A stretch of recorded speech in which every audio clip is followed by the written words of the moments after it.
তোমরা তো দেখতেই পেলে আমাদের পুজো হয়ে গেছে। প্রচণ্ড ভিড় ছিল, প্রচণ্ড, মানে অনেক ভিড় ছিল। সেখান থেকে আমরা ভিড় ঠেলে পুজো দিয়ে অবশেষে এই যে ফাঁকা জায়গায় এসে পৌঁছিয়েছি। একটা জায়গায় আমাদের পুজো হয়ে গেছে, কমপ্লিট আমাদের পুজো।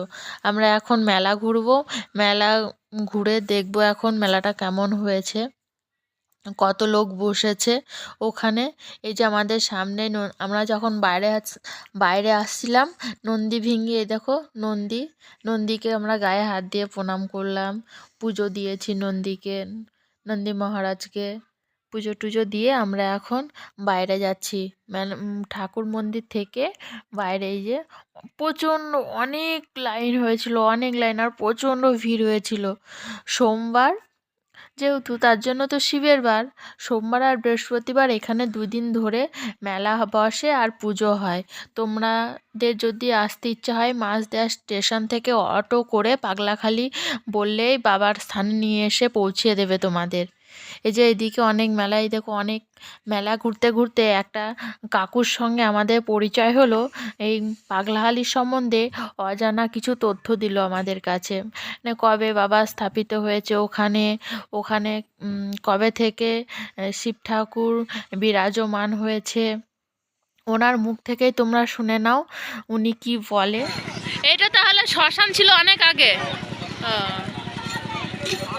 এখন তাহলে তো আর মরাটার এখন পোড়ায় না কেউ, এখন আর পোড়ায় না এই পাগলা। এখন যত সব মৃত্যু ফেলতো, হ্যাঁ, তারা সবই এখন বন্ধ হয়ে গিয়েছে।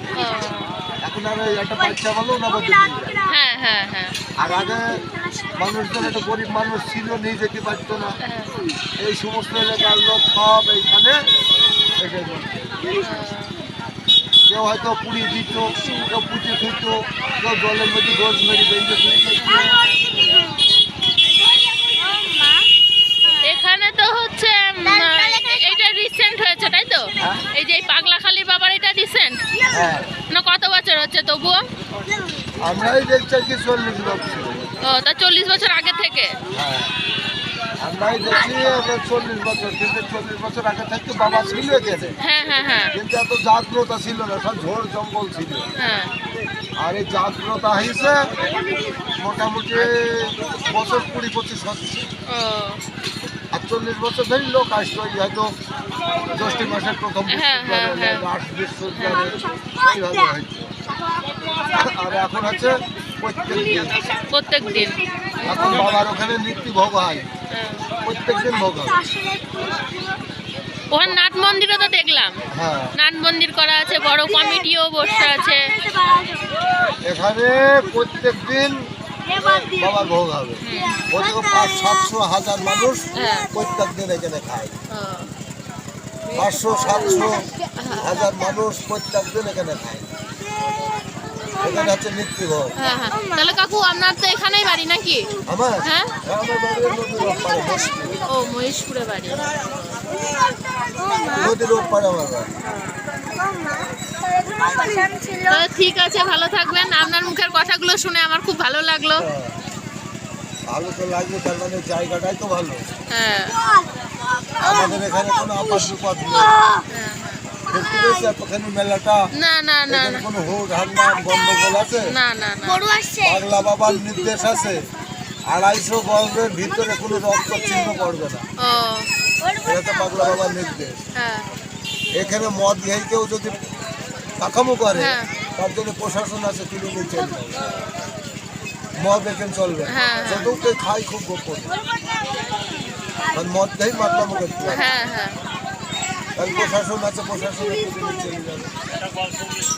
এখানকার পরিবেশটাও তো খুব সুন্দর। এক পাশ দিয়ে বয়ে গেছে নদী, তার পাশে এক পাশে মাঠ, মধ্যেখানে বাবার স্থান।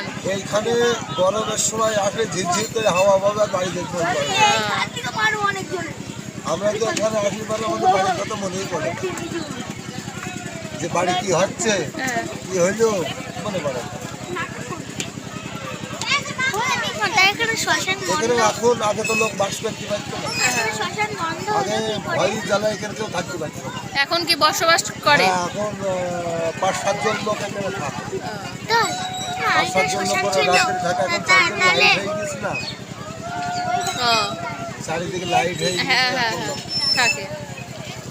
এখন অসুবিধা নেই। যে গরুগুলো তো লোকেদের না, এই আমঝুপি আওলাদের, আমঝুপি আওলাদের গরু এগুলো। সব বাড়ি যাচ্ছে বাবা? না, মাঠে নিয়ে যাচ্ছে চড়াই। ও মাঠে নিয়ে যাচ্ছে। ভালো লাগলো কথাগুলো শুনে, তাই আমি একটু লোক আসে এখানে, সাংবাদিক আসে এখানে, মোটামুটি কোনো দিক থেকে কোনো অসুবিধা নেই। কিন্তু আবার মাইকে প্রচার করে, যদি আপনার কোনো সোনার গহনা থাকে এরা হচ্ছে এগুলা বাইরে রেখে দিয়ে আপনার ঘরে ঢুকতে হবে, বলা যায় না, হয়তো ছিঁড়ে নিতে পারে, নেয় অনেকে নেয়, তার জন্য সিসি ক্যামেরা সেট করা আছে, এখন আর নিয়ে আটকাতে পারে না, সিসি ক্যামেরায় ধরা পড়ে যায়। বহু দূর দূর দেশ থেকে লোক আসে, ওরা হচ্ছে আমাদের এই দোকান পাশারি এরকম ভাবে সব ফটো তুলে নিয়ে যায়, আমাদের সঙ্গে এরকম কথা শোনে, শুনে এই কাছে এই করে নিয়ে যায়, ভিডিও করে নিয়ে যায়। হ্যাঁ, এটাকে ইউটিউব চ্যানেল ছাড়া যাবে, কোনো অসুবিধা নেই। কাকু এখানকার স্থানীয় বাসিন্দা, কাকু এগুলো বিক্রি করে। এই যে কাকুর কাছ থেকে লাগলে তোমাদের প্রয়োজনীয় জিনিস তোমরা নিতে পারবে। ওই টুকটাক হচ্ছে, আর কি খুব একটা জোরদার নেই। আমরা মেলা ঘুরতে ঘুরতে যখন আমাদের ওই যেখানে যে জিনিসগুলো রাখা আছে সেখানে গিয়ে দেখি কত লোক খাবার খাচ্ছে। আমরা তো ভাবতেই পারিনি যে এত লোক খাবার খেতে বসবে। মাটিতে বসে বসে সবাই প্রসাদ খাচ্ছে, বাবার ভোগ খাচ্ছে। দেখছো তোমরা চারিদিকে শুধু লোক প্রসাদ খাচ্ছে, অনেক মানুষ প্রসাদ খাচ্ছে একসঙ্গে বসে, মাটিতে বসে। যে আমাদের এইদিকেও আমরা খাবার দিচ্ছি, প্রসাদ দিচ্ছি, খিচুড়ি ভোগ দিচ্ছে, পায়েসের ভোগ দিচ্ছে, অনেক কিছু দিচ্ছে। এই দেখো আমি এইদিকে আবার একটু রান্না বান্না করবার জন্য, এই যে আমাদের এটা হচ্ছে আমাদের লোকজন রান্না করছে এখানে। আমিও আবার একটু খুন্তি নেড়ে দিলাম সবার সঙ্গে। এই দেখো আমি এই খুন্তি নাড়ছি, এখন এক কড়াই খিচুড়ি আমি বানাচ্ছি। দেখছো তোমরা, দেখতে পাচ্ছ, ভালোই লাগবে তোমাদের দেখতে। তোমরা আমাদের এখানে পাগলাখালিতে পুজো দিতে এসো, তোমরা প্রসাদ খাবে, প্রসাদ নিয়ে যাবে। তোমরা তাহলে দেখো যে আমরা কিভাবে মানুষকে প্রসাদ বিতরণ করি। আমার এই ব্লগটা, পুরো ব্লগটা দেখো, তোমাদের অবশ্যই ভালো লাগবে। ভালো লাগলে একটা কমেন্ট করো, একটা লাইক করো, আর তোমরা অতি অবশ্যই তোমরা এই পাগলাখালী শিব ঠাকুরের কাছে ঘুরে যেও।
তোমরা দেখতেই পেলে আমরা সবাইকে প্রসাদ বিতরণ করে আমরা সবার লাস্টে এখন প্রসাদ খেতে বসেছি। খিচুড়ি ভোগ হয়েছে, খিচুড়ি ভোগ, তার সঙ্গে একটা তরকারি আর মিষ্টি, কালো মিষ্টি, সাদা মিষ্টি। আমরা তাহলে এই প্রসাদ খেতে থাকি। হর হর মহাদেব। তোমরা তাহলে দেখতে থাকো।